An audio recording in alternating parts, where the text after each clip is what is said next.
안녕하십니까. 식량닷컴 김규태입니다. 2024년 5월 15일 16번째 푸드플랜 뉴스 농장을 시작합니다. 오늘은 신소희 김포시 친환경 학교급식 출하의 사무장님과 함께 홍산 마늘에 대해 알아봅니다. 어서 오세요. 안녕하세요. 김포시 친환경 학교급식 출하에서 사무장을 맡고 있는 신소희입니다. 예, 오늘은 홍산 마늘에 대해서 이제 그 토론을 하기로 해서 준비를 좀 해오셨는데, 네. 예, 그 홍산 마늘이면 저기 부여에 홍산이라는 동네가 있는데, 네. 예, 그 충남 부여군 홍산면인가 뭐 읍인가 그럴 거예요. 거기서 재배하는 마늘을 홍산 마늘이라고 하나요? 아니요.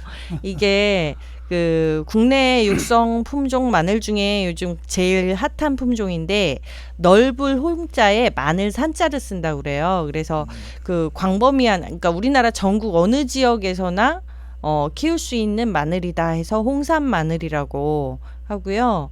그래서 의외로 되게 많은 분들이 이걸 홍삼 마늘이라고 하시는데 뭐 몸에 좋다는 의미에서 그렇게 받아들이신 건지는 모르겠는데, 그리고 발음이 비슷해서 사실은 그 홍삼이랑은 몸에 좋다는 것 빼고는 큰 연관성은 없고요. 넓을 홍자예요. 그래서 홍삼 마늘입니다. 그럼 이제 본격적으로 얘기를 시작하기 전에 네. 홍산 마늘을 오늘의 이제 토론 주제로 네. 이렇게 가지고 온 네. 그 이유는 좀 뭘까요? 일단 홍산 마늘이 정말 좋은 마늘인데, 좋은 마늘인 것에 비해서 알려져 있지 않은 점, 그 다음에 우리가 학교급식이나 친환경 재배에서 정말 그 활용도도 높고, 그 다음에 그 마늘의 그 품질도 높은데도 불구하고 생산자인 제 입장에서 보자면 조금 소외되고 있다는 느낌을 좀 받을 때가 많았거든요. 그러다 보니까 이게 좀 알려줬으면 좋겠다라는 마음이 가장 컸고요. 그래서 이왕이면 이 방송을 영양사 선생님들이 좀 많이 보셨으면 좋겠어요. 제가 사실 2회 전인가요? 그 김포시 친환경 그 농어민 연합회에서 여기 영양사 선생님들이랑 같이 만나는 자리가 있었어요. 그때 홍산 마늘을 한 봉다리를 싸갖고 가서 선생님들 마늘 좀 봐주세요 하면서 보여드린 적이 있는데, 얼마 전에 그 선생님들 중에 한 분을 우연히 만났는데 그 얘기를 듣고서 홍산 마늘을 한번 시켜보셨대요. 처음에는 어떻게 시켜야 되는지 몰라서 못 시키셨다가 시켰는데 동글동글하고 정말 예쁘고 맛있어서 그 학교는 그냥 홍산 고정이요 해서 홍산이 나오는 동안은 모두 홍산 마늘만 그냥 대놓고 드신다고 하더라고요.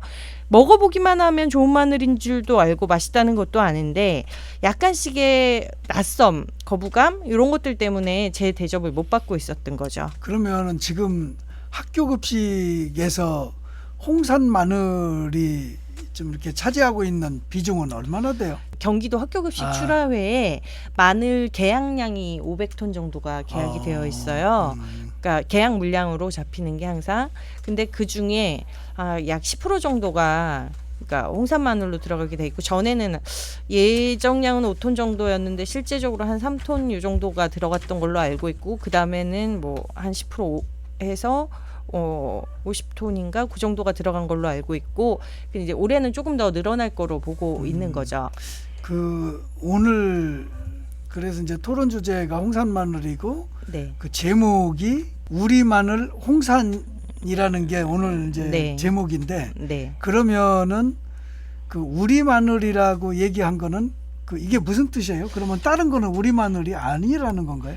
우리가 남도 마늘이라고 하는 마늘도 사실은 그 대만종이라고 하고요. 그 다음에 전처리를 가장 많이 하고 있는 대서 마늘도 스페인종이라고 해서 그 서양종 마늘을 데리고 들어온 거예요. 근데 실제적으로 얘네들을 어떤 시기에 어떤 뭐 규칙이나 뭐 어떤 법을 지켜서 데리고 온 게 아니고 살금살금 도둑질해서 들어온 씨앗이거든요. 그러다 보니까 그게 또 우리나라에서 많이 키워지다 보니까 뭐 중국에서 다시 씨를 만들어서 우리나라에 씨로 판매도 하고 수입도 되고 그런 식으로 우리나라에 많이 퍼졌어요. 마늘 종류가 네. 남도 마늘, 남도 마늘. 네. 그다음에 대서 마늘, 그다음에 홍산 마늘, 그다음에 의성종이라고 그거는 국산종이에요. 그 의성 마늘이라고 의성 마늘. 예, 그러면은 의성 마늘하고 홍산 마늘이 이제 우리 나라 토종 마늘인 거예요. 그리고 사실은 각 지역별로 찾아보면 키우고 있는 마늘이 있어요. 그래서 여기 경기도 김포만 해도 여기 강화 김포에서 주로 키우던 한지 육종 마늘 품종이 별도로 있어요. 그래서 저도 조금은 보유하고 있는데 그러니까 지금 학교 급식에 들어가는 그 마늘이 지금 이제 4가지 종류가 있는 거예요. 학교 급식에는 스페인종, 그러니까 대서 마늘, 그다음에 3년 전부터 홍산 이 딱 2개만. 그러면 홍산이 들어가기 전에는 대서 마늘만. 네, 훔쳐온 품종 대서 마늘만 학교 급식에 들어간 그 이유는 뭐예요? 일단은 기존의 전처리들이 그 대서 위주로 됐었잖아요. 대단위로 들어갈 수 있는. 남도 마늘이나 뭐 의성 마늘이나 이런 부분들은 좀 학교 급식에 들어가기가 적합하지 않았나 보죠. 처음에 남도 마늘도 경기 급식에서 데렸다가 키웠었다고 선배님들이 시범적으로 해본 적은 있다고 하는데 경기 쪽이랑 온도 문제 이게 난지형이거든요. 난지형이라. 예, 그 문제도 있고 그 다음에 또 가격 단가요. 그래서 그 의성 마늘 같은 경우는 저기보다 조금 더 단가가 나갈 거예요. 기초적으로. 그래서 의성 마늘이 더 좋아요? 육종 마늘은 기본적으로 더 맛있어요. 재래종 국산 마늘이요. 당도 자체가 높거든요. 예. 그러면은 이 마늘 종류가 이제 지금 홍산까지 포함해서 4가지 종류가 있다고 이제 크게 그렇게 얘기를 했는데 그 중에서 그럼 의성 마늘이 제일 좋은 거네요, 그러면? 지금 현재는 저는 홍산 마늘이 제일 좋다고 생각합니다. 네. 단가로 보자면 의성종 단가가 현재 단가는 제가 잘 모르겠는데 보통 육종으로 되어 있는 마늘들이 그리고 한지역 마늘들이 단가가 제일 좋아요. 그러면 다른 거는 육종 마늘이 아니에요? 네. 대서 같은 경우 많게는 제가 세워왔을 때 20종 나오는 것도 봤거든요. 그런데 그러면은 그렇게 양이 많아서 학교 급식에서 이렇게 많이 쓰는 거예요? 무게가 많이 나오죠. 같은 평수에서 이렇게 막 크게 돼 있어서 20쪽이 되려면 커야 될 거 아니에요? 네. 그런데 그 중에서 실제로 학교 급식에서 사용되는 무게는 그러니까 그 중에서 반도 안 돼요. 나머지는 파지나 소자로 해가지고 유통용으로 나가버리고 학교 급식에서 진짜 사용되는 거는 50% 내외 정도? 60 넘는 경우가 별로 없을 거예요. 그러니까 한 통이 100이라고 치면 그 중에 껍질 나가고 속쪽 그다음에 썩거나 파지 뭐 이런 거 나가고 나서 실제 나갈 수 있는 양은 학교 급식에서 요구하는 비규격 사이즈. 너무 많이 나오는 거죠. 그 대신 대서는 껍질이 얇아가지고 되게 잘 까져요. 그래서 그 전처리나 이런 데서 활용하기가 좀 좋은 장점이 있고요. 홍산은 워낙 단단한 마늘이라 껍질이 잘 안 까지는 단점이 약간은 있어요. 전처리 과정에서는. 그 대신 단단해가지고 먹거나 할 땐 좋지만 그런 장단점이 얘의 특징 때문에 생기더라고요. 그러면은 일단 마늘 종류가 이제 크게 이제 4가지가 있고, 그 4가지 중에서 이제 그러면 나머지 3가지는 다 난지형 마늘이고, 그 이제 홍산 마늘만 이제 한지형. 의성종도 한지형이라고 보기는 하는 거예요. 그러니까 그래요? 경북 북부가 생각보다 상당히 춥거든요. 그러면은 그 홍산하고 이제 의성종이 그 젤로 이렇게 뭐 좀 뭐라 그래야 되나 이렇게 뭐 질로 보면은 뭐 제일 뭐 좋은 마늘 거의 그러니까 2개가 각 지역에서 가지고 있는 이름 붙이지 않는 재래종들을 제외하고는 요게 좀 이름난 마늘 중에서는 가장 당도나 맛이나 이런 게 좀 좋죠. 단단하고. 그러면은 지금 이제 경기 급식에서는 대서 마늘만 해오다가 이제 여기에 이제 그 홍산 마늘이 이제 한 2, 3년 됐다고 그랬죠? 3년 차. 3년 차. 홍산 마늘이 이제 그 도입된 지가 이제 3년 차 됐고, 그러면은 홍산 마늘은 이렇게 도입이 되고 의성 마늘은 이렇게 도입이 안 된 이유는 또 뭐예요? 사이즈. 의성종은 크지 않아요. 의성종은 작아요. 네, 작아요. 크기가 진짜 대서 마늘이 처음에 우리나라에 들어와서 각광받게 된 이유가 겉으로 보는 마늘은 정말 예쁘거든요. 마늘 통으로 봤을 때는. 근데 안에 그러니까 상어 이빨처럼요. 이중으로 안에 조그만 속 쪽이 더 들어 있어요. 그래서 마늘처럼 생긴 게 속 안에 더 들어 있으니까 작은 쪽들이 그래서 보기에는 정말 크면 제 주먹보다도 더 큰 것도 가능해요. 근데 그러니까 우리 이빨로 뭐 막 덧니나 예, 덧니가 그 안에. 근데 얘네들이 저희 체버너라고 해서 어느 사이즈 이하가 되면은 그거를 학교에서는 나가지 못하게 돼 있는데 그 사이즈들이 엄청 많이 나오죠. 소자가 엄청 많이 나와요. 그러니까 그거는 이제 재배를 해도 네. 이제 이제 학교 급식에는 납품을 이제 못하는 그쵸. 이제 많게. 그러니까 하나에서 반 정도는 그 파지나 아니면 그런 걸로 빠져버리는 거죠. 작은 쪽으로. 그러면은 농민들 입장에서 농민들도 그렇고 네. 그 일반 학교 뭐 그 영양 선생님들이나 네. 이런 분들도 그렇고 농민하고 그 영양 선생님들하고 이해관계가 이렇게 딱 맞을 수도 있겠네요. 홍산 마늘이 맞았으면 좋았는데 이제 사진 보고 계시지만 홍산 마늘이 꼭지가 초록이 나거든요. 그렇게 초록색이. 네, 이게 클로로필이라고 해가지고 광합성을 하는 그 성분 중에 하나예요. 감자나 막 이런 게 햇빛에 노출되면 이렇게 네. 푸르스름하게 되는 근데, 것처럼. 예, 그 감자에는 이 부분에 솔라닌 성분이라고 해서 식중독을 유발하는 독성이 있지만 홍산은 이게 그 자료에 보면 나오지만 혈당 조절에도 좋고 뭐 피를 만든다거나 항암 작용을 한다거나. 그런데 이제 저 색깔로만 보면 네. 그 이제 우리가 이제 감자에 이제 파란 네, 이제 솔라닌 그렇죠. 성분이 오해 이제 그렇게 독성이 있듯이 네. 딱 보면 봐도 이제 그런 느낌이 드네. 네, 그 거부감을 홍산 좀 마늘이. 처음에 네. 가지셨어요. 특히 영양교사 선생님들이랑 처음에 이걸 집어넣을 때. 그런데 이제 그런 선입견과는 다르게 네. 저게 아주 좋은 성분이라는 거잖아요. 그렇죠. 지금 뭐 이게 저희한테 제가 홍산 마늘이 일반적인 대서보다 최소 10% 정도, 10브릭스 정도가 많게는 당도가 높다라고 얘기를 했더니 어떤 분이 나 당뇨 환자인데 당이 높으면 이거 안 좋은 거 아니에요?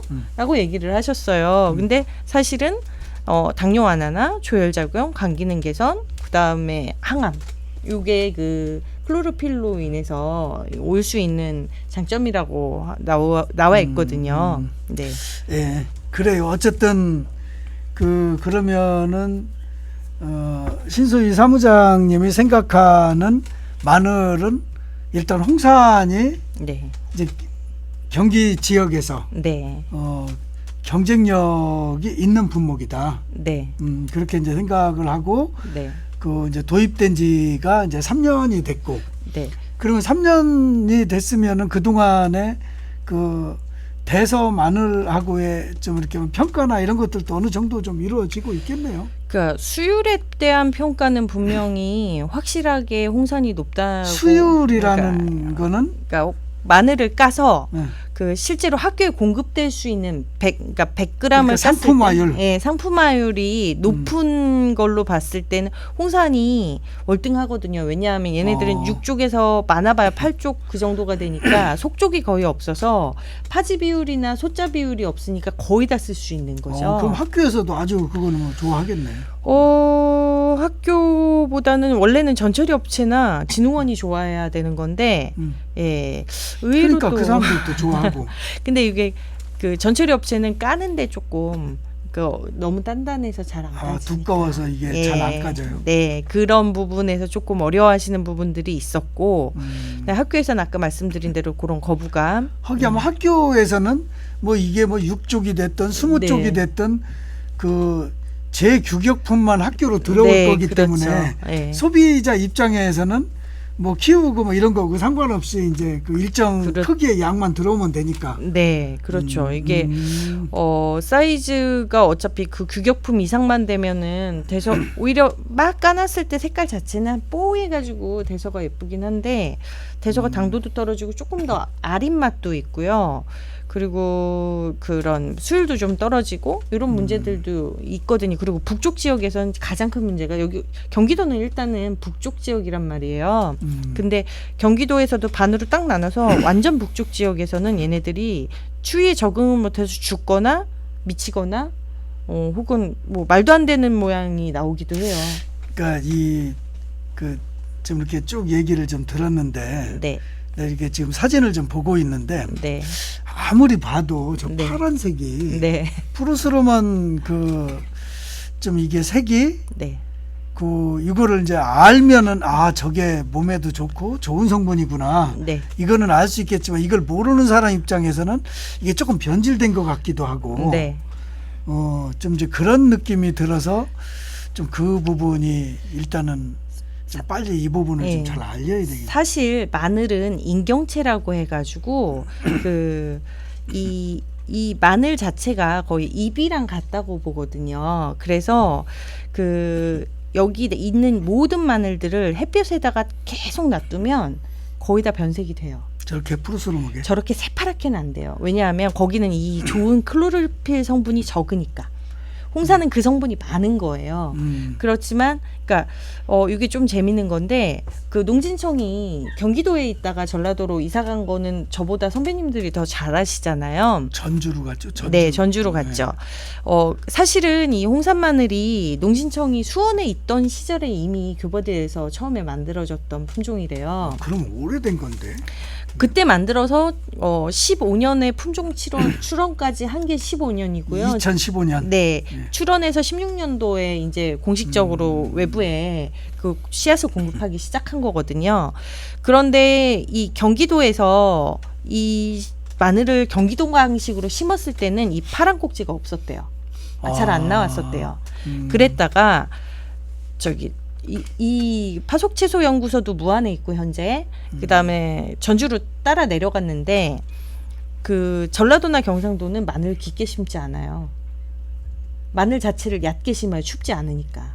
캐기 쉽고 해야 되니까. 그러면 그것도 지역에 따라서 마늘 심는 방식이 달라요. 다른 거네. 네, 경기도는 좀 깊게 심어요. 얕게 심으면 얼어 죽기도 하고 서리빨 피해를 보니까 깊게 심거든요. 그리고 또 저희는 친환경이다 보니까 투명 비닐이 아닌 흑색 비닐이나 아니면은 과거에 여기는 뭐 지푸라기를 덮는다거나 이런 방안을 했었는데 아래쪽은 그러니까 투명 비닐을 씌운단 말이죠. 그러니까 햇빛 투과율이 아기 때부터 되게 많은 거예요. 마늘 자체에. 그러니까 초록색으로 변할 수 있는 여지가 되게 많아진 거죠. 그래서 이게 재밌는 게 경기도에서도 친환경 농가에서 캔 마늘을 햇빛에 말리지 않고 기계 건조를 하면 이 파란 꼭지가 거의 안 나와요.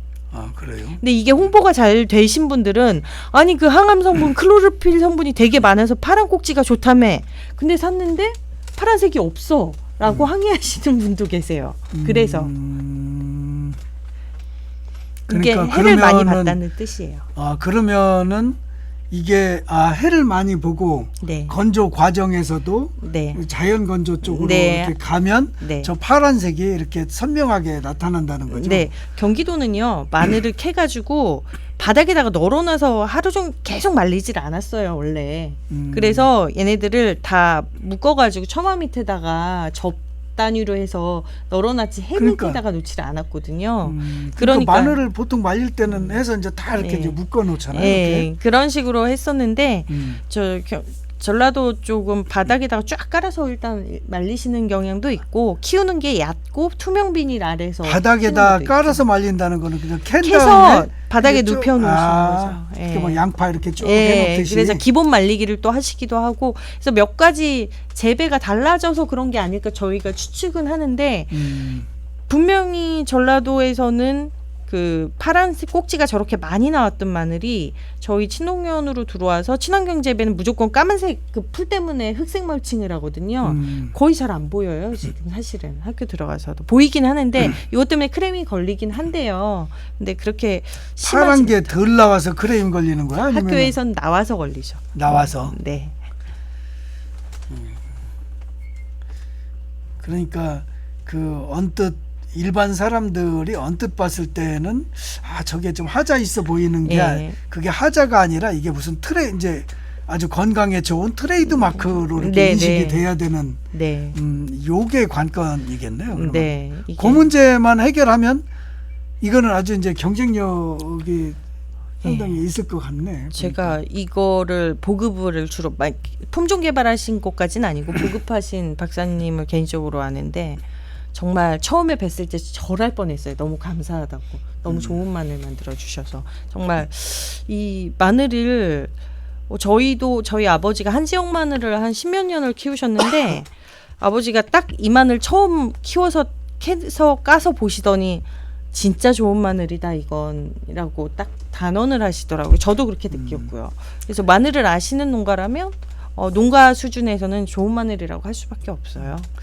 네. 원래 이제 홍산 마늘에 대해서 이렇게 하려고 했던 얘기 좀 네. 하시죠.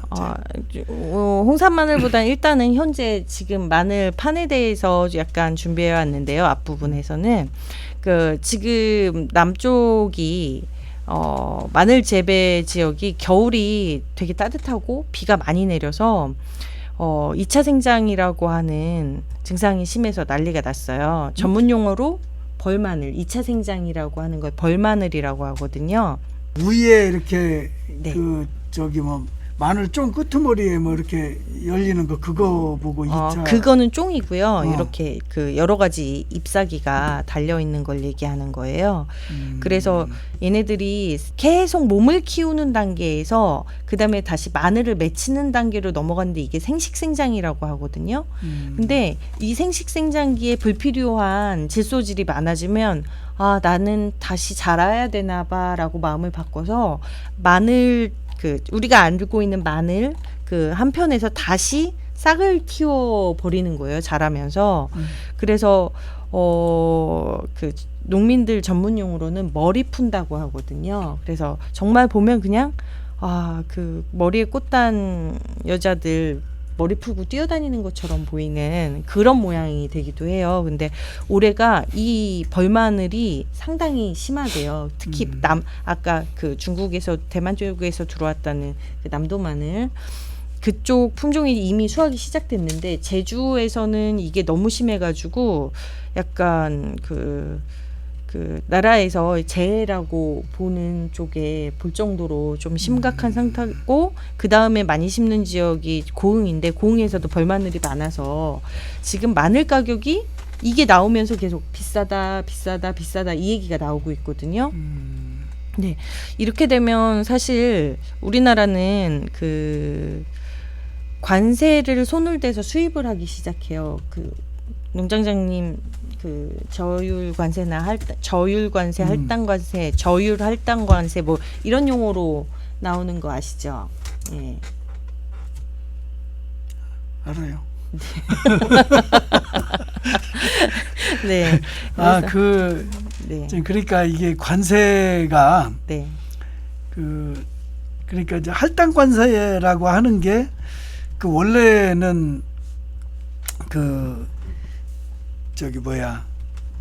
우리가 어떤 농사가 잘 안 됐다든가 네. 여러 가지 이유들이 생겨서 이거를 좀 더 수입을 좀 했으면 좋겠는데 네.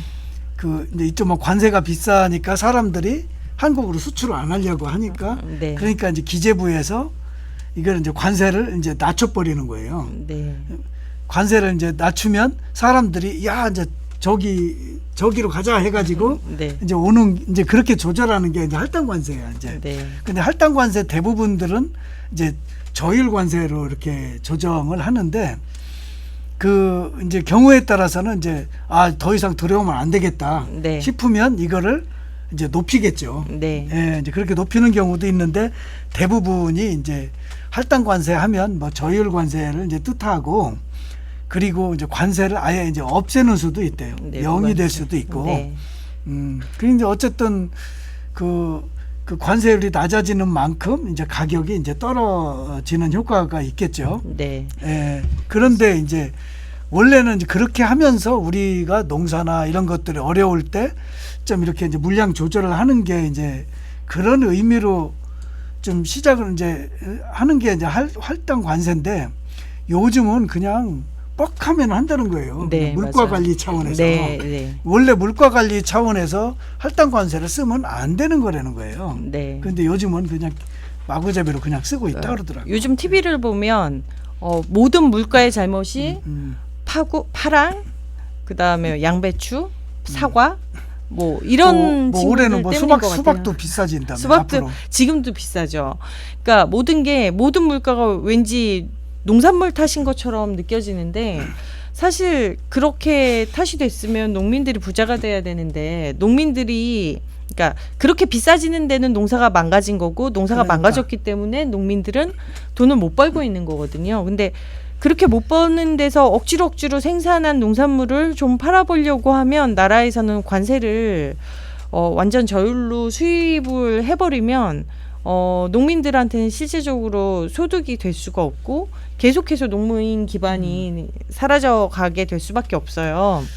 지금 상황이 저는 예의주시해야 된다고 하는 게 우연인지 모르겠지만 저 같은 평범한 사람들이 보기에 뉴스에서 어느 작물이 비싸 몇 번 부르면 그 다음에 바로 수입 결정이 나버린다는 거예요. 농가는 생각하지도 않고.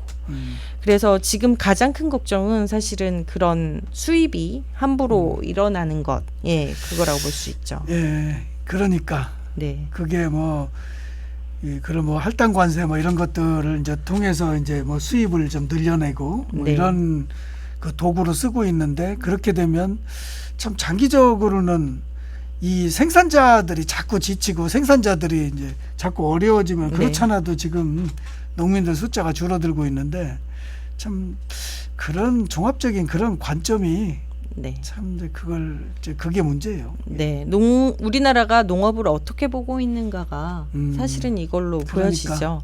예, 자동차 좀 잘 안 만들어진다고 저율로 수입하고 그러지 못하잖아요. 네, 그러니까 예. 예. 예, 그래서 이렇게 벌마늘 위기를 잘 넘기고 나서 이제 이 북부 지역에서는 지금 마늘 쫑을 따는 시기인데요. 네, 지금 요즘 그러면 뭐 사무장님네도 네. 그 뭐 쫑을 따고 있어요? 네, 마늘쫑 따느라고 정말 매일매일 가위질하느라 이발사나 다름없거든요. 지금 제가 여기 마늘쫑을 가지고 나왔는데요. 네, 지금 여기 아이고 여러 개가 나왔는데 지금 마늘종을 언제 따느냐에 따라서 그 시기에 따라서 마늘이 그 수확량이 완전히 달라져요. 요거처럼 아주 아기 때 따는 경우는 한 17%까지도 증수가 된다고 하고요. 아, 그럼 마늘종도 네. 빨리 딸수록 좋은 거예요? 그렇죠. 예. 그래서 근데 사람이 먹기에는 조금 좀 그런데 도톰해야 되는데. 이따 드셔보세요. 요게 훨씬 연하고 맛있기는 해요. 이 정도 되면 뻣이다고 하죠. 뻣뻣하다고. 예, 딱딱해지거든요. 근데 요게 일종의 마늘의 꽃과 비슷한 역할을 하는 건데 주화라고 하거든요. 그 주화. 홍사는 이 주화가 꽃도 펴요. 실제로 꽃 피는 마늘 홍산에서 홍사는 그걸로 홍보도 했었고요. 근데 요 부분이 이렇게 커지게 되면 이만큼이 마늘에서 뺏기는 거예요. 얘를 딱 잘라서 그냥 바닥에 놔두잖아요. 그럼 얘가 마늘이랑 끊어졌는데도 여기 있는 수분이랑 양분을 빨아들여서 얘가 점점점 커져요. 그냥 얘만 던져놔도. 얘 여기 영양 다 소비할 때까지. 네, 얘가 자식이기 때문에 왜 그렇잖아요. 집안 어려우면 그래도 자식은 먹여 살리는 마음. 예, 양분이 끊어져도 그렇게 되거든요.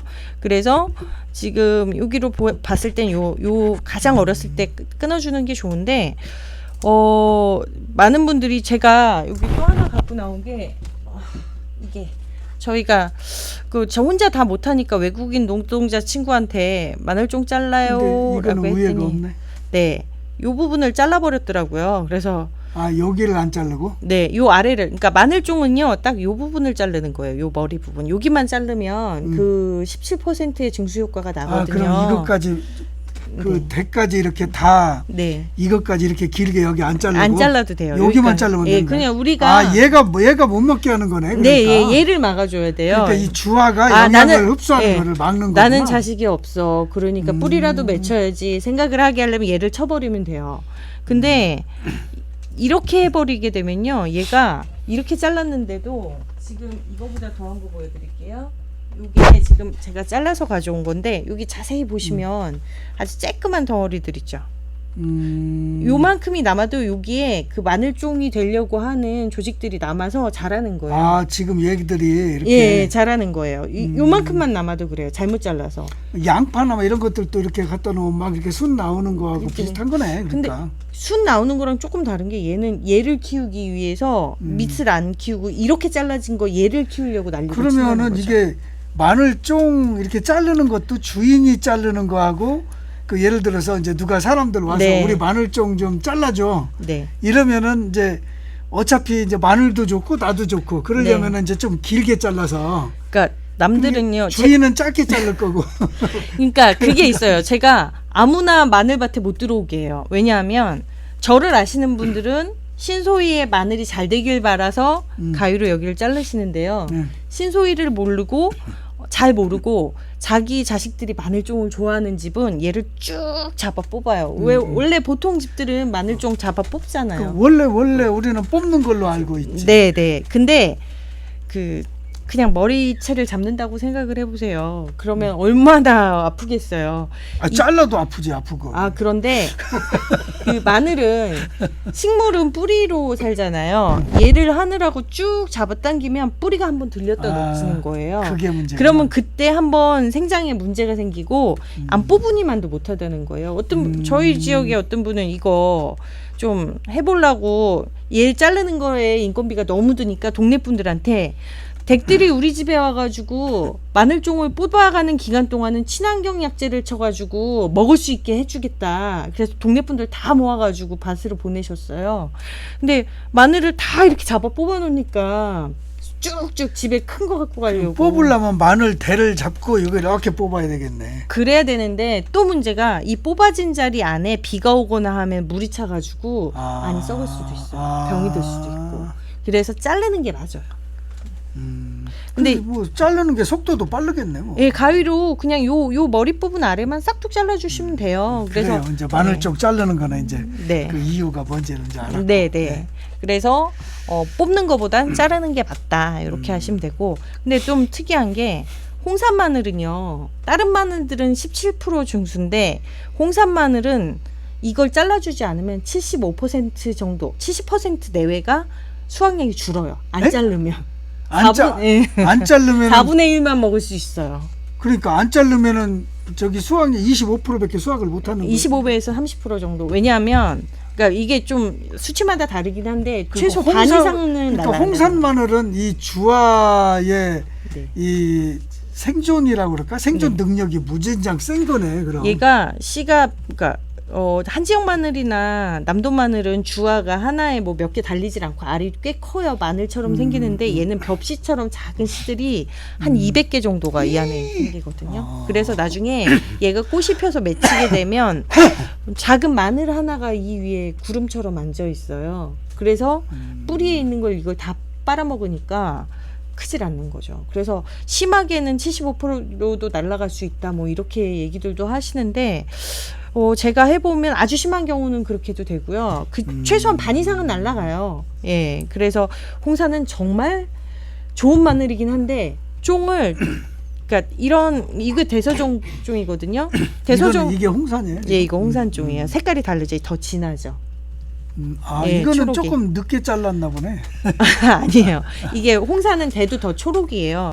이 대서종 마늘 같은 경우는 자르지 않았을 때 그냥 한 17% 정도 손해니까 에이 인건비 많이 들어 하고 안 잘라버리면 그냥 그 정도 좀 덜 먹고 마는 건데 홍사는 안 잘랐을 때 손해가 너무 많다는 거죠. 아, 네.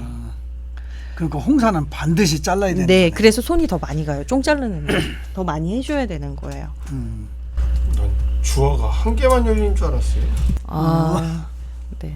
아니 그거는 뭐 하나만 열려. 나도 이렇게 몇 개 본 것 같아. 양파도 보면은 이렇게 막 위에 예, 마늘 양파나 이제 마늘도 그렇게 크는 거지 양파처럼. 그 약간 비슷하죠. 이렇게 구름처럼 이렇게 올라오죠. 그럼 다른 마늘 종도 네. 주화가 많이 열리는 거예요? 하나요?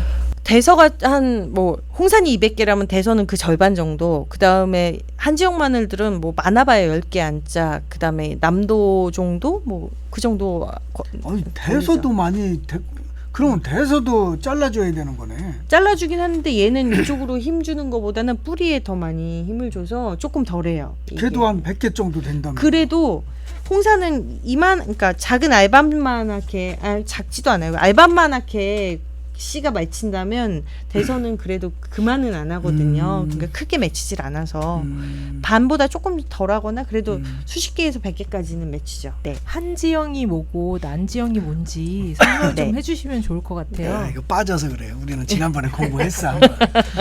한지역 마늘은 말 그대로 추운 지역에서 자라는 마늘이에요. 그래서 그 북부 지역에서 잘 자라는 마늘을 얘기하고 경북 의성인데 의성종이 왜 한지영이냐고 말씀을 하실 수도 있는데 전국 지도를 펴놓고 그날의 일기를 겨울에 한번 딱 보시고 봄에 보시면 사실은 그쪽은 되게 추워요. 여기 경기도 김포보다 오히려 더 추운 날이 많거든요. 아, 봄까지. 그래요? 네. 그래서 그 한지역 그 마늘이 잘 되고요. 그러니까 난지역 마늘은 말 그대로 따뜻한 지역에서 자라는 마늘이 기본적으로. 그래서 이게 난지역 있네 김포 경기도에서 학교급식이 낸다고 이 얘기가 나올 만도 한데 그래서 많이 고생들을 하죠. 농가들이 정말 남쪽 지역에서 학교급식에 그 단가면 너무 좋겠다 하다가 근데 평당 요만큼 나오고요. 그러니까 그 남쪽 지역에 사실 3분의 1 정도뿐이 나오지 않거든요. 평당 생산량이. 근데 보온자재 뭐 그 덮어주고 하는 거에 들어가는 비용이 훨씬 더 많이 들어가니까 그러니까 북쪽에서 키우기 위해 너무 애를 쓰고 계신 거예요. 지금 농가에서. 그렇기 때문에 그 한지영이지만 그 대서만큼 거의 육박하게 마늘을 전처리해서 가공할 수 있는 그런 홍산 마늘이 그러니까 얘네들은 추위를 덜 타기 때문에 북쪽에 심어도 별로 얼어 죽는 일이 별로 없어요. 그리고 그 보온도 조금 덜 해줘도 잘 살고요. 그래서 그 차이가 있어요. 네, 감사합니다. 네. 이런 걸 보면 학교에서 영양 선생님들이나 뭐 애들이나 네. 뭐 충분히 뭐 그럴 수 있을 거라고 하는데 아까 이렇게 그 홍산 마늘 그 사진이 네. 네. 잊혀지지 자꾸 떠올라. 그게 그 네. 푸르스름한 게 네. 그게 어쨌든 그 푸르스름한 이 색깔이 진할수록 좋은 걸 텐데. 네. 그리고 그 제대로 해를 많이 보게 키우고 말리는 과정에서도 가장 이렇게 자연적으로 이렇게 네. 말렸을 때 이제 그게 몸에 좋은 그 성분이 이제 강하게 나타나고 이거를 건조기에서 인공적으로 말렸을 때는 이게 연해지든가 이제 없어진다는 거잖아요. 네, 네, 그렇죠. 그러면은 그런데 뭐 그거를 뭐 대단위로 이렇게 재배할 때는 다 자연적으로 못 말릴 거 아니에요, 그걸. 그렇죠. 다 말릴 수는 없는 일이지만 이게 우리가 그러니까 말리고 전처리하고 이런 과정들에 있어서 어차피 한꺼번에 가려면 가장 쉬운 거를 찾다 보니까 대서가 여기까지 온 거거든요. 북쪽까지 와서 그 농민들 고생시키고 마늘도 고생하고. 근데 재밌는 게 농민들이 고생했다는 거는 난지형을 키우려니까 이제 네. 겨울에 보온하느라고. 예, 보온도 하고 그다음에 원래 이 마늘은요. 아까도 말씀드렸지만 영양생장, 생식생장 그 시기가 있다. 몸만 키우는 시기가 있고 씨를 만드는 시기가 있는데 씨를 만드는 시기 직전에 거름들이 상당히 많이 들어가야 돼요. 근데 그때 경기도 지역은 너무 춥기 때문에 항상 이불을 쓰고 있거든요. 이불 속에 어떻게 밥을 넣어줘요? 못 그때가 넣어주잖아요. 언제예요? 그게 2월이요. 아, 2월에 이미 네. 영양생장에서 생식생장으로 넘어가요. 넘어가기 위한 3월이면 그렇게 넘어가면 그 전에 이미 먹어야지 그게 그러니까. 넘어가잖아요. 그래서 2월 말부터는 중순부터는 그 덧걸음이 들어가야 하는데 이거를 이불을 쓰고 있으니까 그 안에 넣어주질 못하는 거예요. 그러면은 한지역 마늘은 네. 한지역 마늘은 그럼 멀칭을 안 해도 돼요? 하긴 해야 되는데 홍산의 가장 장점이 여기 있어요. 홍산은 그 거름을 많이 주지 않아도 워낙 뿌리 세력이 강하고 해서 그리고 자기가 스스로 아까 클로로필을 이 초록 성분이 많다고 했잖아요. 광합성 능력이 되게 좋은 거예요. 얘 자체가. 거름을 되게 많이 주지 않아도 어느 정도 자라는 맛이 있어요. 그러니까 얘는 오히려 거름을 많이 주면 아까 머리 푼다고 하는 거 있잖아요. 그렇게 2차 생장 벌마늘이 되게 많이 일어나요. 거름은 적당히 줘야 되고 그래서 친환경이랑 더 어울리는 마늘이 되는 거죠. 그래서 겨울이 지나고 나서 덧비료도 덜 줘도 되고 그 다음에 관리함에 있어서도 화학비료를 주지 않아도 어느 정도 버텨낼 수 있는 거예요. 여기 사진 나중에 보시면 좀 보실 수 있는데 제가 그 일부러 이 대서종이랑 홍산 마늘을 같은 밭에다가 심어서 친환경 방식으로 해서 그러니까 유기 방식으로 해서 거름을 주면서 키워본 밭의 사진을 제가 하나 띄워드렸는데요. 보면 한쪽 마늘은 정말 노랗게 된 게 보일 정도예요. 한쪽은 새파랗고 파란 게 홍산이고 노랗게 된 게 이 대서종이거든요. 이유가 얘네들은 계속해서 거름을 넣어줘야 되는데 이거를 먹지를 못해가지고 계속 그러니까 식물은요 아까도 말씀드렸지만 자식한테 뭔가를 먹이려고 되게 노력을 하게 돼 있는데 얘네들이 한참 자라야 돼서 영양가는 필요하면 그러면 제일 묵은 잎, 제일 늙은 잎에서 양분, 특히 질소질을 빼가지고 새잎 그다음에 마늘한테 다 갖다 주려고 노력을 해요. 그래서 똑같은 유기 방식으로 거름을 넣어가지고 했는데 홍산은 새파랗게 잘 유지하고 자라고 있지만 대서는 자기 애기, 그러니까 비료 욕심이 너무 많은 애라 자기 늙은 잎에서 애기들한테 계속해서 양분을 빼서 주고 있는 거예요. 그래서 지금 색깔이 완전히 다르게 자라고 있거든요. 그러면은 농민들 입장에서도 홍산 마늘이 훨씬 더 경쟁력이 있는 거네, 경기도에서는. 그렇죠. 친환경 농가에서는 그러니까 특히 친환경일수록 그러니까 유기 더. 전환을 목표로 하고 있다면 이건 정말 홍산은 가야 되는 길이라고 생각을 해요. 그러면은 농민들이 이제 경기 지역에서 이제 학교 급식에 이제 참여하는 농가들이 네. 그 일단은 재배하기도 그 다른 거에 비해서 네. 더 이제 좋고, 네. 그리고 그 이것이 가지고 있는 성분적으로도 좋고, 네. 예. 그러면은 어쨌든 이거는 경기도 아주 이렇게 장려 품종이 이렇게 그렇게 돼야 됐었어야 되겠네요. 되는 거예요. 접근이 왜 이렇게 삐걱거렸는지 몇 가지 뭐 시스템의 문제도 있고 아까도 보셨지만 그런 색상이나 모양이 약간 걸림돌이 되기도 했지만 근데 뭐 색상이나 모양이나 이건 좋다고 이야기를 하면 네. 그러면은 이거는 뭐 충분히 뭐 홍보나 뭐 교육이나 이런 것들을 네. 통해서 네. 그렇게 그 가면은 그렇게 뭐 학교 급식 같은 경우는 그거 하기는 되게 쉬울 거 아니에요. 이제 다. 쉬워야 되겠죠. 아니 그 코로나를- 일반 시장에서 뭐 홍보하고 뭐 네. 뭐 이렇게 해가지고 일반 시민들한테도 그렇게 하는데 네. 여기는 학교 급식 같은 경우는 다 뭐 그 뭐 소비자층들이 다 뭐 정해져 있고 네. 그런데 그거 맘만 먹으면은 그거 뭐 쉬운 거 아니에요? 의외로 그 하필이면 이게 나왔던 시기가 코로나 시기랑 겹쳐서 그랬는지 모르겠는데 이게 홍보가 되게 힘들었어요. 지금도 이 홍산 때문에 크레인 걸리는 경우들이 꽤 있어서 담당자들이 좀 힘들어한다고 그러더라고요. 크레인 걸린다는 그 색깔 때문에. 색깔, 예. 그게 가장 크게. 야 이건 뭐 그러니까 이게 유기로 키울 수 있는 되게 최적의 성향을 가지고 아니, 있고. 가만히 있어봐요. 예. 그러면은 이제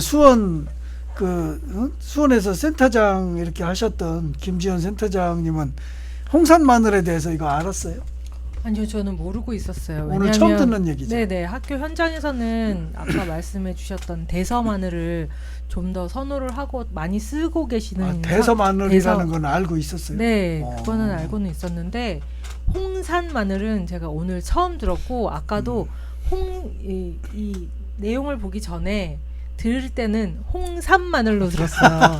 그 말이 네. 맞네. 그래서 홍산 마늘. 네, 네. 이걸 뭐 특화시켜서 또 홍산 성분을 첨가를 해갖고 키운 마늘인가? 뭐 기능성. 이렇게 생각을 기능성 마늘인가? 뭐 이렇게 생각을 하고 있었죠. 네, 그 이빈파 선생님이 오늘 나오셨다면 한 말씀 하셨을지도 모르겠는데요. 이게 홍산 마늘이 초기에 제일 먼저 학교 급식에 들어온 게 경기 급식이 아니에요. 어디예요? 화성 급식이에요.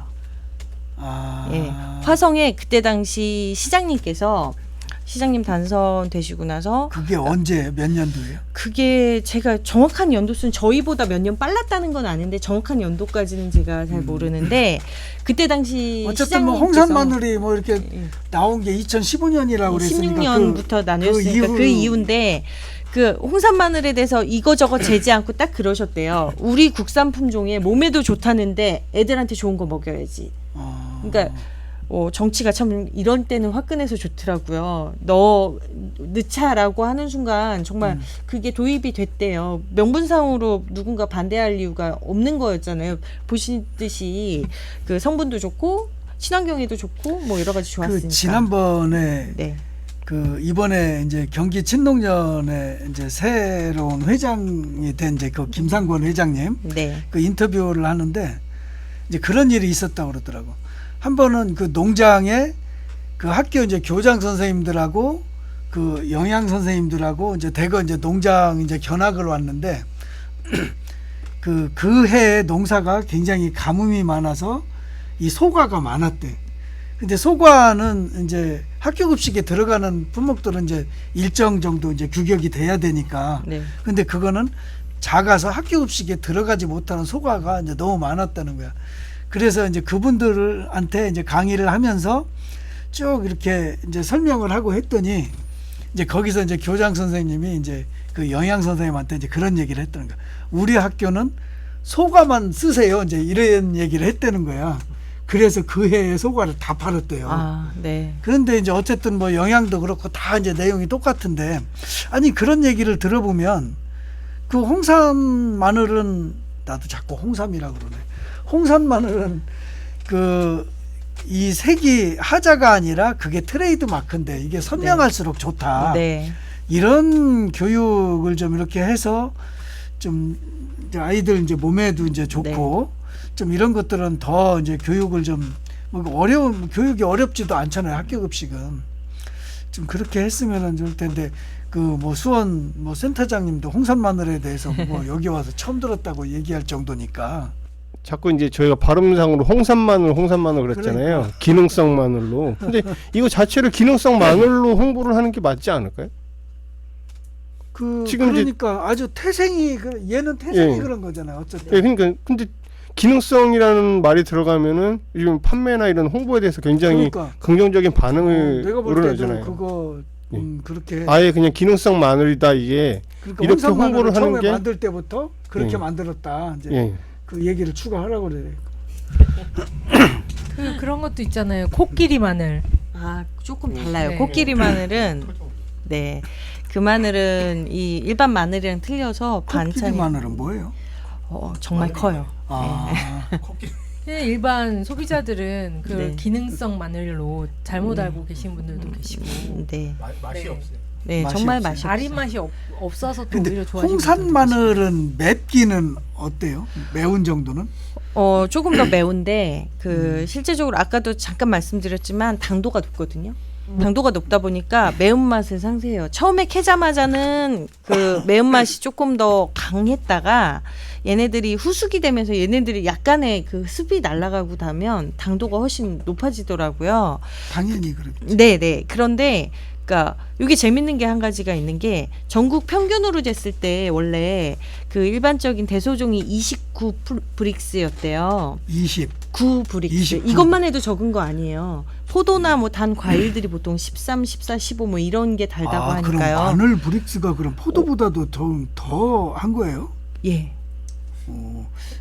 일단 이해가 안 가는데. 저도 이해가 안 가는데. 네. 그러니까 마늘은 매운맛에 숨어 있어서. 매운맛 때문에 그거를 못 느껴서. 네. 그래서 그 당도가 높은 마늘일수록 그 매운맛을 조금 덜 느끼거나 그 매운 마늘일수록 당도가 좀 덜 느껴질 수 있는데 요게 반대로 우리가 음식을 해서 엄마들이 반찬을 하잖아요.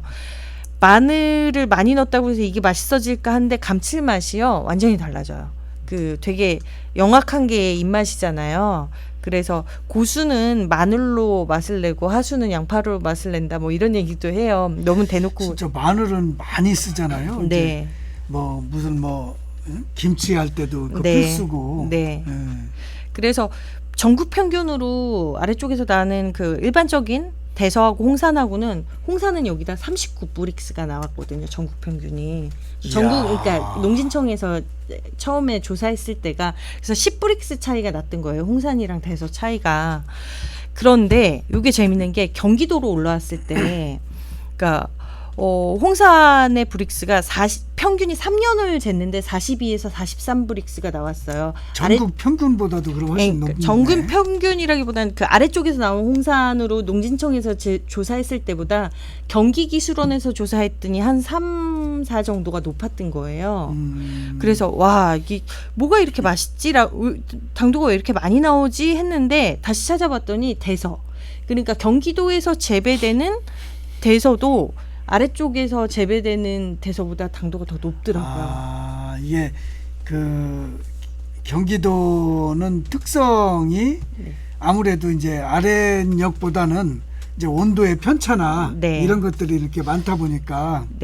그러니까 보통 식물들은 겨울을 나는 방식이 몸에 지방이랑 당분으로 축적된 그걸로 보통은 겨울을 나요. 그래서 세포가 추위에 얼어가지고 깨지지 않기 위해서 세포에다 당분을 채워놓거든요. 많은 식물들이. 그러니까 마늘들이 추운 지역에서 살면 얼어 죽지 않으려고 당분을 더 만드는 경향도 있고요. 그리고 또 하나가 이 경기기술원에서 요 조사했던 마늘은 친환경 적응 실험을 하기 위해서 학교 급식에 납품되는 적합 품종을 찾기 위해서 친환경 방식으로 재배를 했단 말이에요. 그러니까 적정량의 그러니까 과하지 않은 질소질비를 거의 넣지 않고 친환경적으로 재배를 하다 보니 얘네들이 아시잖아요. 친환경 재배와 관행 재배를 비교했을 때 가장 차이가 뭐냐면 질소 비료의 차이가 상당히 많이 나잖아요. 그랬을 때 식물체만 자꾸 자라게 하느냐 유기적인 방법, 친환경적인 방법으로 재배했을 때 얘네들이 단단하고 내실 있게 클 수밖에 없잖아요. 그래서 그 북쪽 지방의 마늘과 친환경이 만나게 되니까 이 당도가 확 올라가게 된 거 아닌가. 야, 그러면 이 홍산 마늘은 이 경기도 학교 급식을 위해서 이렇게 태어난 마늘이라고 봐야 되겠네. 네, 이렇게 좋은 거 우리 그러니까 농민들이 열심히 농사지어서 아이들한테 먹이고 있습니다. 경기 급식에서. 그리고 이제 그 이런 특징을 가지고 있는 뭐 그 브릭스도 그렇고 클로로필 그 영양 성분도 그렇고 지금 그럼 이거를 이제 써본 학교에서 이제 사용해본 그 영양 선생님들은 계속 이걸 선호하겠는데요. 지금 두 가지로 나뉜대요. 그 색깔이나 뭐 여러 가지 문제 때문에 이거 마음에 안 들어요 하면서 안 받겠다는 분들도 계시고 한번 먹어보시고 이거에 대해 그러니까 김포효 같은 경우는 제가 영유사 선생님들한테 들고 들어가서 보여드리고 같이 까보고 교육을 했었거든요. 근데 제가 아는 두 영양사 선생님께서 그러니까 개인적으로 알아서가 아니고 이 말씀을 해주셔서 제가 기억하는 영양사 선생님 두 분께서 저희는 홍산 고종이요라고 그냥 신청을 하셨대요. 홍산이 전철이 돼서 나오는 시즌에는 이게 항상 계속 나오지는 않더라고요. 홍산은 우리 학교는 마늘 주문하면 무조건 홍산 넣어주세요라고 하는 데도 있다고. 그러니까 내가 볼 때는 일단 홍산 마늘에 대해서 그 알면 당연히 뭐 그렇게 하지 않겠어요. 그게. 감사한 일이죠. 하도 안 믿겨져갖고 마늘의 당도를 검색해봤거든요. 그랬더니 여기 그 말이 나오네요. 마늘에는 산과 염이 포함되어 있어 특유의 알싸한 맛과 향이 강하여 우리가 단맛을 크게 못 느낀다. 그러니까 지금 신소희 사무장님이 한 얘기가 산이 알리시네요. 마늘 농사 진다고 막 지금 뭐 꾸며낸 얘기가 아닌 거야네. 그러니까 제가 설마 콜라가 10브릭스래요. 콜라가 10브릭스로? 콜라가 10브릭스. 아니 콜라가 10브릭스인데 이걸 저 홍산 마늘을 경기도에서 재배하면 43브릭스까지 나온다며. 네. 친환경으로 재배했을 때 43브릭스고. 이야, 4배 콜라보다 4배가 더 당도가 있다는 거예요. 되게 맛있다고 하는 포도 과수원에서 기준 출하 기준을 13브릭스 잡아서 내보내고 그러거든요. 예. 물론 뭐 당의 성질에 따라서 약간 다르기도 하고 한데. 브릭스 하면은 또 이두열 소장님도 또 한 브릭스 하지 않아? 아니 그 뭐 브릭스 그 뭐 기계 갖고 다니고 뭐 센터 있을 때 뭐 그러지 않았어? 네. 결국은 이제 데이터가 통하니까 저는 그 신서희 사무장님 말씀을 들어보니까 이제 푸드 플랜의 관점에서 이제 생산과 이제 소비를 어떻게 연결할까 그거에 대해서 생각을 해봤는데 아까 말씀하신 거를 제가 기억을 더듬어 보니까 2022년도 9월에 영양 선생님들 전체 70여 명하고 생산자 이제 몇 분 모셔가지고 이제 소공녀의 날 소공녀 데이를 한 적이 있거든요. 그러니까 소통, 공감, 여유라는 이제 영양 선생님들 그 행사도 이제 정미소에서 운영하는 이제 체험장에서 또 했어요. 소공녀가 또 그때 네. 태어나서 또 그래서 이제 그때 이제 신소희 사무장님이 이제 홍삼 마늘에 대해서 전체 영양 선생님들한테 이제 발표를 하시고 설명을 했고 또 그 중에서 이제 말씀을 하신 거는 한두 명이라면은 이제 또 말 안 하신 몇 분도 이제 그날 이제 처음 이제 홍삼 마늘에 대해서 알게 되고 주문도 이어지는데 그러니까 생산자하고 소비자인 학교가 좀 교류하는 행사, 뭐 교류라는 표현일 수도 있고 서로 간에 이제 식생활 교육이라도 할 수 있는데 이런 게 연례 행사가 돼서는 안 되고 거의 이제 뭐 원례 행사, 뭐 이제 뭐 품평회, 뭐 서로 고민하고 토론하고 먹어보고 이런 것들이 거의 이제 학교급식지원센터가 단지 그냥 물건만 갖다주는 그런 역할이 아니라 식생활 교육이 이제 상시 운영되지 않으면은 아무리 해봤자 매출은 일어나지 않는다. 그래서 이제 김포 같은 경우도 학교급식 물류지원센터 공간에 물류장만큼의 이제 교육장 공간을 2층에다가 그대로 사이즈를 배치한 이유가 그런 것들이 좀 상시 이루어져 가지고 그러니까 아이들을 위해서 이제 생산자 소비자가 같이 모이는 거죠. 근데 품목 지금 김지현 센터장님한테도 그 얘기를 하셨는데 품목이 수백 가지니까 그거마다 이제 뭐 우리가 뭐 사실은 이제 그 농산물 생산 품목을 외우기도 만만치 않은데 그거에 이제 품종까지 알기는 좀 쉽지 않은데 이런 거를 좀 전략적으로 기능성이다 그럼 너무 좋거든요. 특히 쌀 같은 경우는 쌀에다가 이렇게 조금 이제 혼합해가지고 그 기능성 쌀들이 굉장히 지금 경기도에서 히트치고 있거든요. 그 기능성 잡곡이. 그래서 뭐 지금 홍삼 마늘 너무 좋으니까 이런 것들이 학교 현장이나 뭐 이제 뭐 다른 공공급식 영역에도 알려지는데 그거를 이제 상식 교류할 수 있는 공간이 조성돼야 된다. 그래서 이제 학교급식지원센터를 넘어서 지역마다 이제 푸드 플랜이 잘 이루어지려면 식생활 교육 지원센터 이런 그 하드웨어적인 공간도 좀 필요하다 느꼈습니다. 그러니까 이게 그 학교급식을 좀 이렇게 하다 보면 그 학교급식에서는 어쨌든 뭐 최상의 이제 이 품목들을 선정하려고 노력을 하고 있고 그러다 보니까 이 이제 학교급식에서 이렇게 좀 이렇게 정착이 된 그런 품목들은 뭐 로컬 푸드 뭐 판매장이라든지 이런 것들을 이제 통해서 이제 시민들한테도 좀 이렇게 같이 이제 확산되고 좀 뭐 이렇게 되겠죠. 뭐 이렇게 돼가고 있는데 학교 급식에 있었고 영양사 선생님들과 이제 교류를 좀 하다 보니까 영양사 선생님들이 모든 걸 다 알지는 못하고 사실 영양학을 전공했다고는 하지만 일부 어떤 선생님들은 절개 음식도 모르시는 분들도 계세요. 그래서 그 한겨울에 오이 찾고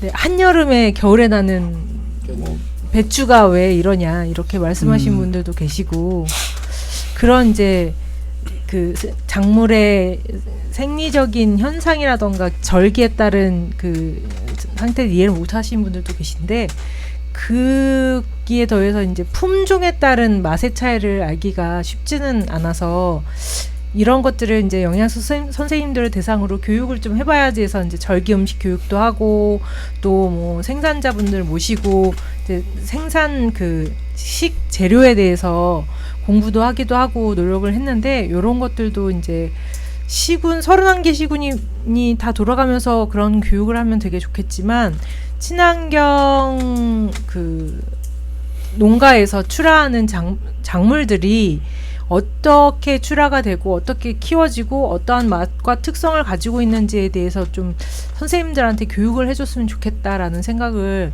늘 좀 했었거든요. 그래서 그런 것들을 조금 전략적으로 좀 할 필요가 있고, 아까 이두열 소장님께서 말씀하셨다시피 그 식생활 교육 센터가 좀 생겨서 광역에서부터 시군 단위로 가는 이런 노력들이 좀 필요할 것 같아요. 저는 이쪽 학교의 현장에 있었다 보니까 생산 작물보다는 이제 이 작물이 현장에서 어떻게 쓰일까를 고민을 하다 보니까 좀 그런 생각을 좀 하게 되었습니다. 그러니까 이게 식생활 교육이 이제 우리가 식생활 교육하면 뭐 칼로리가 어떻고 이제 뭐 해썹이 어떻고 이제 막 이렇게 이제 접근들을 하는데, 물론 이제 그런 부분들도 이제 중요하지만 그 우리가 그 안전한 먹거리를 안정적으로 이렇게 공급을 받으려면 생산자가 일단은 확보되고 생산자가 안정이 돼야만, 이제 그래서 이제 학교 급식에서는 학교 급식 이제 단가나 이런 것들을 시장에 맡기지 않고 생산자하고 소비자가 같이 만나서 이제 가격을 정하잖아요. 이게 학교 급식의 이제 가장 큰 이제 특징인데, 그래야만 지속 가능한 그 이제 먹거리가 이제 생산된다. 그걸 목표로 하기 때문에, 그래서 이제 이런 오늘 뭐 우리가 이야기했던 홍산 마늘에 대한 이런 정보, 이런 것들도 굉장히 중요한 이렇게 그 식생활 교육이라고 이렇게 볼 수 있겠죠. 그 이런 그 이제 이렇게 이런 뭐 현장에서 이제 구현하는 식생활 교육은 또 도시농업에서도 좀 이게 도시농업에서는 이렇게 일상적으로 좀 하고 있는 좀 그런 교육 아닌가요? 저는 도시농업보다 지금 문득 그런 생각이 들었어요. 지금 학교 급식에 대해서 아주 왜곡된 시선을 갖고 있는, 한쪽에서 보기에는 이렇게 여기 다 앉아 있잖아요. 그래서 오늘 또 홍산마늘 홍보를 했는데 이게 또 홍산마늘 또 깎아내리는 역효과가 나지 않을까 하는 또 우려가 또 생기네요. 또 홍산마늘은 국가에서 만들어낸 건데 그것까지 아마 박 대통령 시절에 대통령상을 받은 아닌가 그 다음인가 예 대통령상까지 받았던 이 종자거든요. 에이, 국가에서 만들었다고 그렇게 예. 안심하고 있으면 안 돼요. 저희는 지금 일단 다 왜곡된 사람들이에요. 아니 그러니까 뭐 이거는 뭐 길게 할 얘기는 아닌데 그 어쨌든 이 정치가 너무 극과 극으로 가서 참 이제 그게 걱정입니다. 어쨌든 그러니까 홍산 마늘도 그냥 홍산 마늘로 하죠. 그래야지 더 잘 전달될 것 같은데, 푸드 플랜이 되기 위해서는 이제 어떻게 계획을 세울까, 우선 생산은 좋은 게 있는데 이걸 소비에 어떻게 연결을 할까, 그다음에 이제 교육을 하려면 이제 예산이 필요하고, 또 이제 그거에 따른 이제 물류유통은 어떻게 할까 봤는데, 지금 제가 보니까 이제 사단법인 한국 마늘 뭐 연합회 네. 이제서 마늘도 의무 자조금이 있네요. 네 있어요. 예, 그러니까 작년에 이런 데에서 좀 재작년에 예산을 생겼어요. 좀 투여해가지고 김포 같은데 이제 교육장이 생기니까 좀 예산을 주시면은 거기서 홍산 마늘 그냥 김포 학생 해봤자 한 7만 명밖에 안 되니까 그냥 그 정도 애들 다 마늘 교육을 시켜가지고 김포 하나는 그냥 홍산 마늘로 그냥 끝장을 보는 걸로 홍산 마늘 도시로 한번 했으면 좋겠습니다. 그것도 아주 좋은 얘기네요.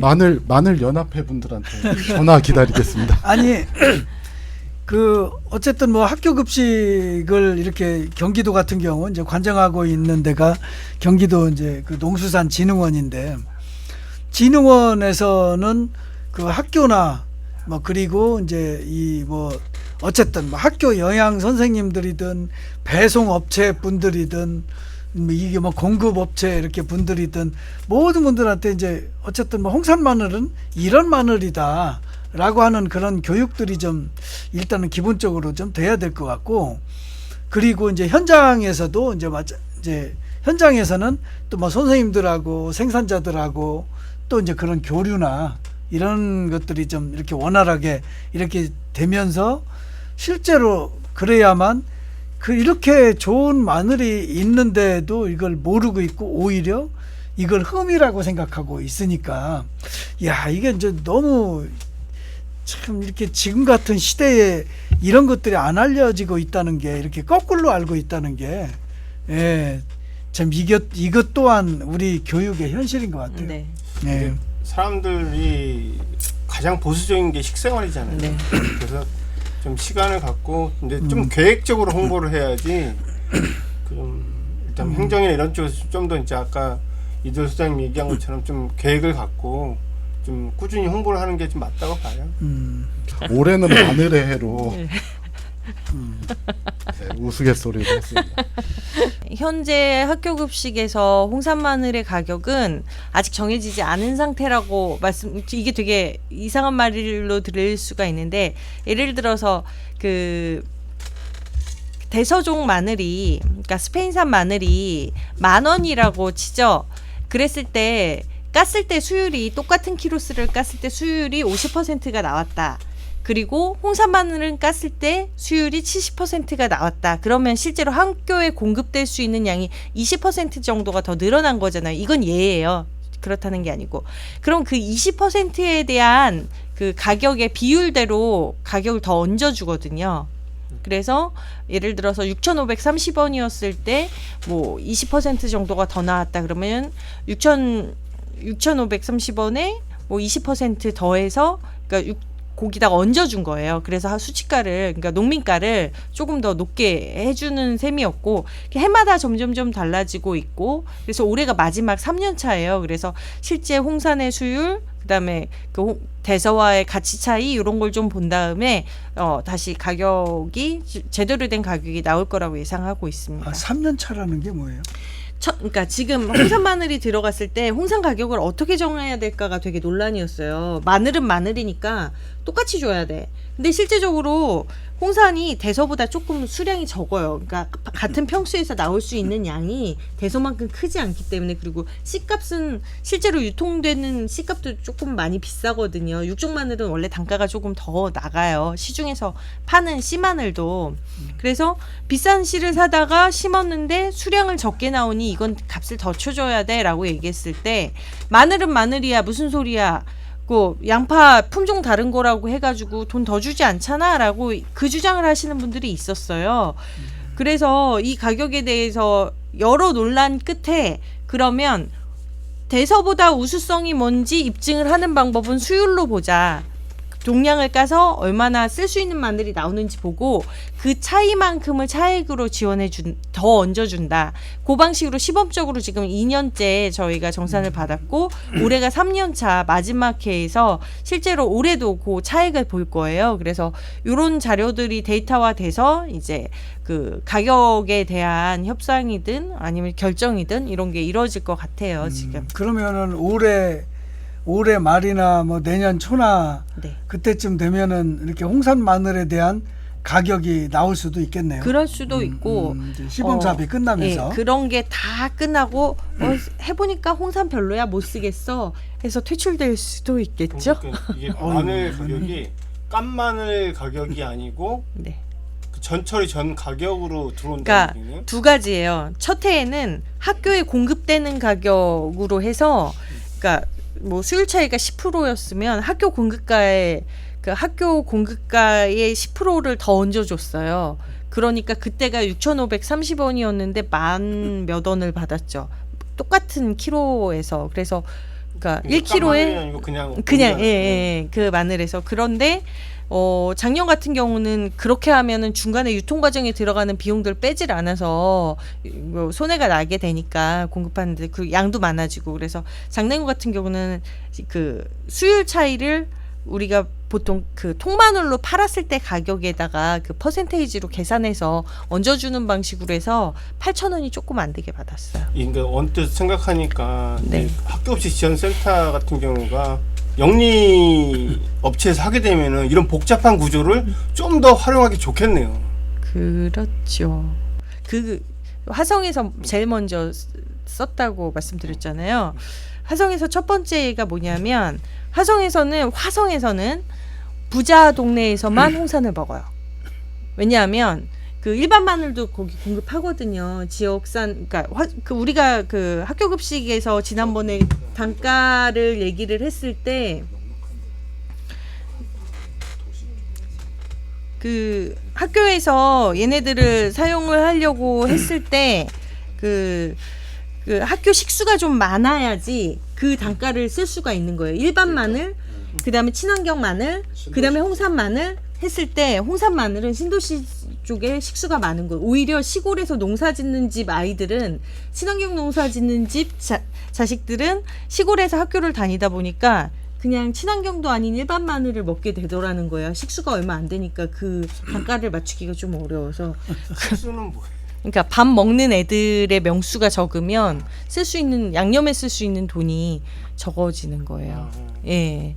그리고 또 한 가지가 그 화성에서 재밌었던 게 화성이 잘 돼 있다고 하잖아요. 학교 급식이나 뭐 이런 시스템들을 앞서 나갔다고 했는데 그 와중에서도 농민들은 실제 홍산 마늘 가격이 왜 얼마를 받는지를 잘 모르고 있었어요. 제가 이거 저희 경기급식에 홍산 마늘을 도입하면서 얼마를 받아야 될까요? 이 회의를 하면서 전국의 홍산 마늘 가격, 그다음에 학교 급식에 들어오는 화성 지역의 급식 가격을 알아봤었는데 그래서 왜 그 가격을 받았어요? 라고 물어봤을 때 그러니까 주니까 받았죠 라고 대답을 그러니까 아까도 말씀하셨지만 그 많은 여러 가지 재료들의 모두를 다 알 수는 없으니까 농민들이 다 가격 결정에 참여할 수는 없고 그러니까 마늘 대표가 거기 들어가지 않았던 거예요. 그래서 거기서 계산해 준 가격대로 받았고 그리고 올려주는 대로 받는다는 거예요.